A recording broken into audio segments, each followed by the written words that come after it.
think everyone is very aware of the negative impact of vouchers on education. There's a recognition of what it can do in terms of now and into the future. So you talk to superintendents not only in Green Bay, talk to me, but talk to superintendents not only in the other 8 voucher districts. You will find that there is outspoken folks across the state of Wisconsin against vouchers and against special ed vouchers and charters. When I go out and talk to school and community groups, I'll say, do you know that the Green Bay Public Schools takes $800,000 out of its operating budget every year to pay for transportation to kids to private and religious schools? People are shocked by that. And then when I tell them we provide private and religious schools with some Title I services and some special education services. So a lot of our money now is going to private and religious schools. Over the last 3 to 4 months, we have met, Michelle and I and Brenda Warren, our board president, have met, I think, well, most of our legislators. We've invited all of them.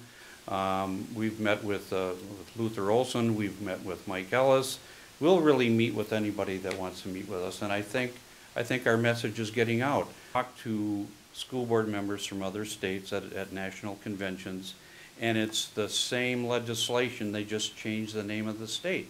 And I think it's troubling when this legislation proposed by well-funded pro-voucher groups just hops from state to state, and that the people in this state really don't have much of a say if this legislation is going to be imported here from other states, and it hasn't worked well in other states.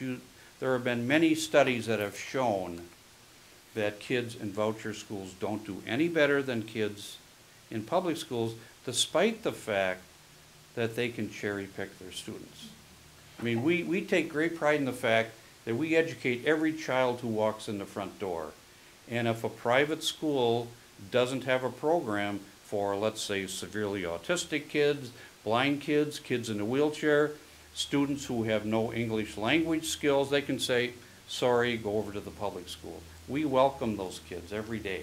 It's very easy when you go in and you talk about the voucher schools and how they're doing academically, and it's, you know, when you're able to say, you know, here we are in Green Bay, the voucher schools are here.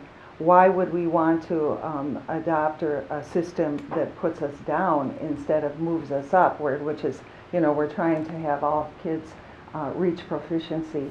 I truly believe if people understood how harmful it was to children, how harmful it is to public education, and how harmful it will be to their pocketbooks at the end of the day as a taxpayer, they would see the wisdom to say this is just not going to happen here in Green Bay.